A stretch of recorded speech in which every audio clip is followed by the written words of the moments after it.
Very good morning, students, and welcome back to your class. So we will continue our chapter number 10, shipwreck. In the last or previous class, we have started this chapter.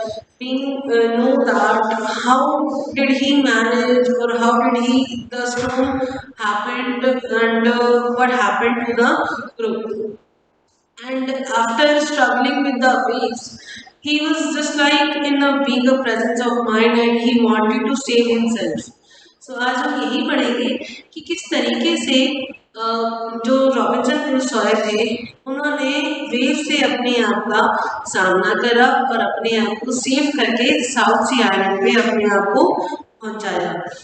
अब chapter को start करने से पहले जैसे कि मैंने आपको पहले भी कहा था कि आपको अपनी बुक्स को ओपन करके आपको जो हार्ड वर्ड्स हैं उनको अंडरलाइन करके अपनी नोटबुक में करना है।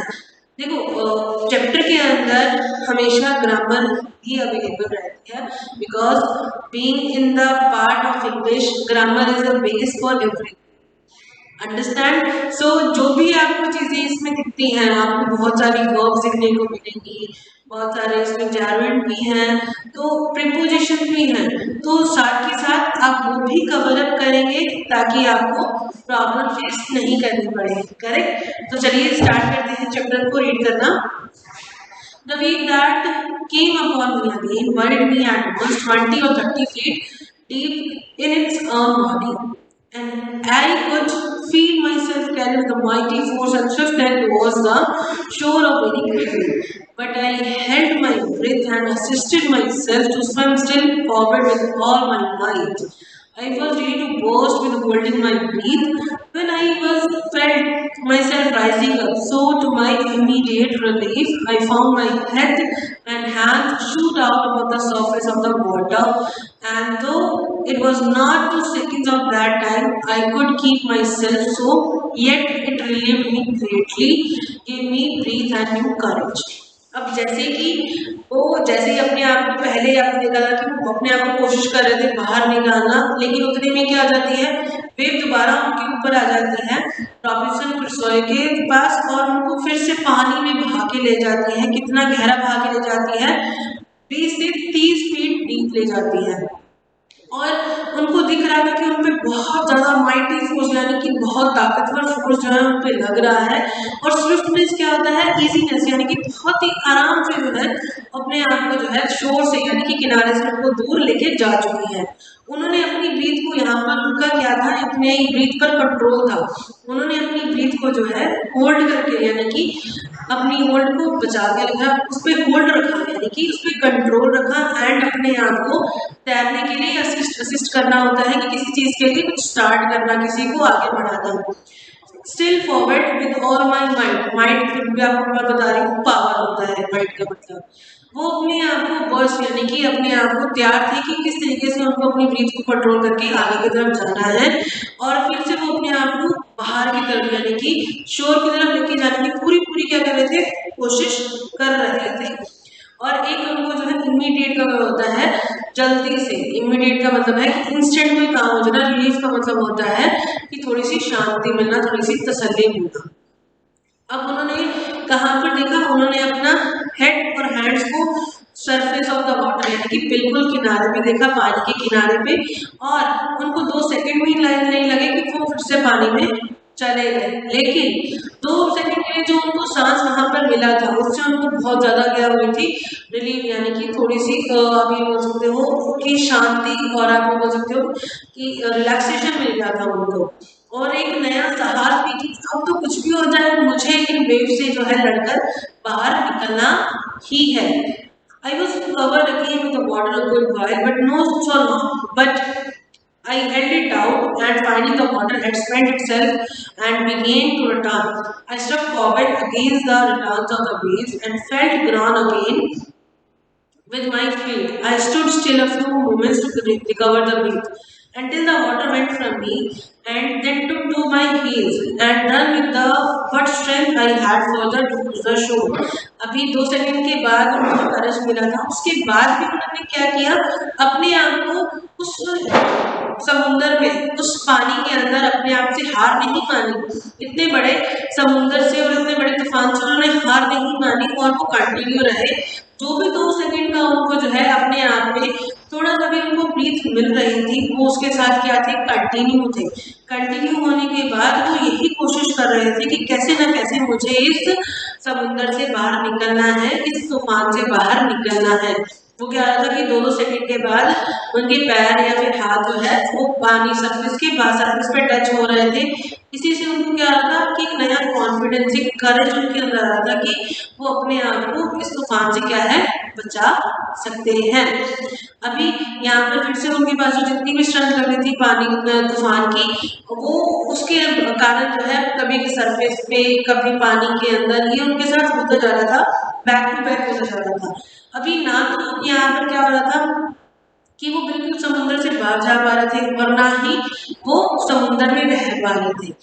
अभी यहाँ पर क्या हो रहा था, neither would this deliver me for the foray of the sea which came pouring in after me again, and twice more I was lifted up by the waves, carried forward as before, the shore being very flat। अभी यहाँ पर क्या हो रहा था कि ना तो वो, जैसे मैंने आपको बताया कि वो फोरे ऑफ सी, फोरे का मतलब होता है कि बहुत तेजी से समुद्र के अंदर जा पा रहे थे, और ना ही वो शोर पे यानी कि वो किनारे पर पहुंच रहे थे। वो बिल्कुल अंदर स्टक हो चुके थे, उनके पास कोई और चारा नहीं बचा था कि वो अपने आप को सिर्फ बेस के साथ बस जाते जाए।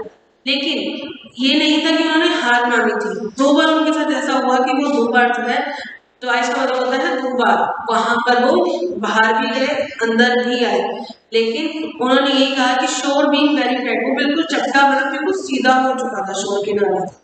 The last time these two had well nearly fattened to me for the sea, having hurried me along as before, landed me and rather dashed me against a piece of rock that with such force as it left me senseless.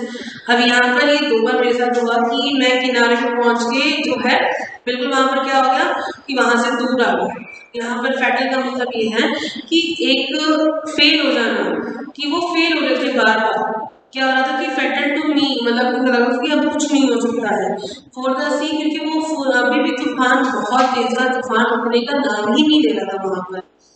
फिर भी उसको बार बार क्या हो रहा था कि वो वहां पर उसको लेके जा रहे थे, ठीक है। लेकिन फिर क्या हुआ कि एकदम से अचानक से उनका जो मतलब वो कहाँ पे जाके टकरा जाते हैं, डैश का मतलब यहाँ पर टकराना ही है, वो पत्थर से जाके जो है टकरा जाते हैं।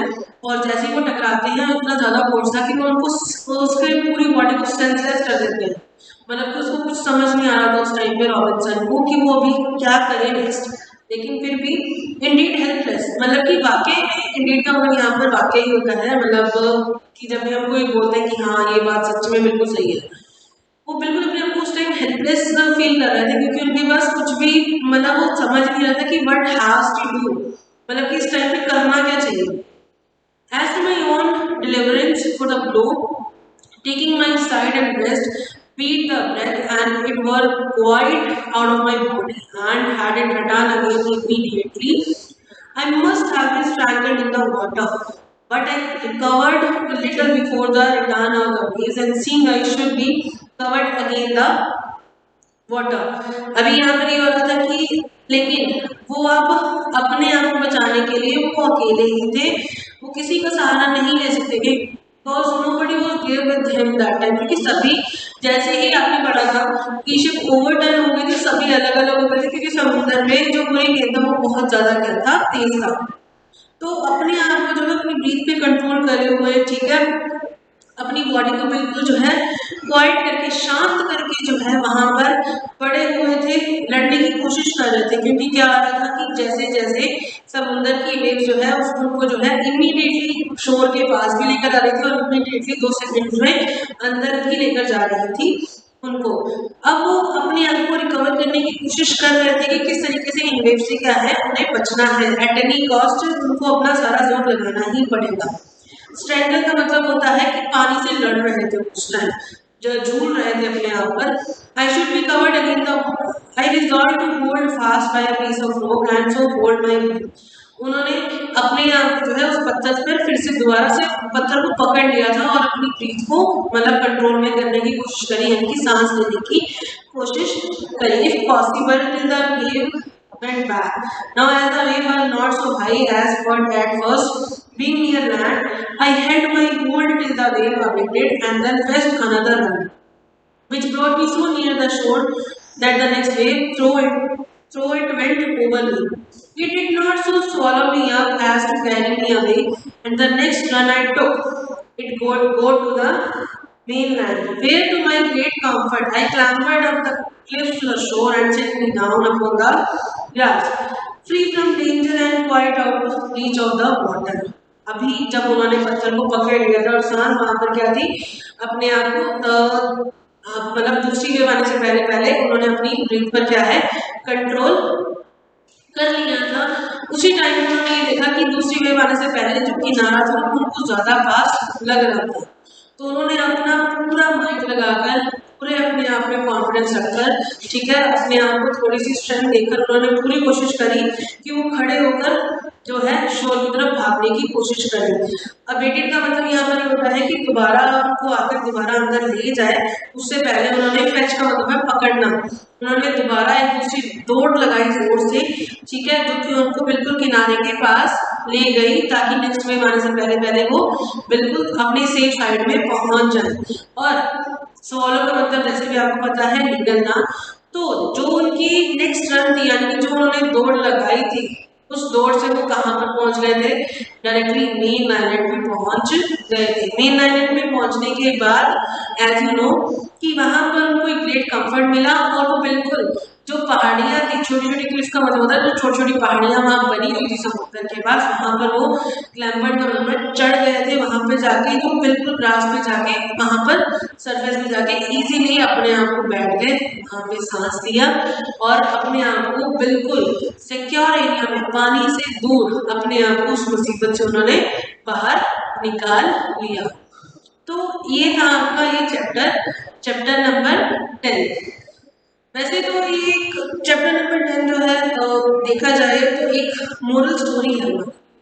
मोरल स्टोरी कैसे है कि whenever you facing any kind of problem you should have to face it, just right now we are doing it.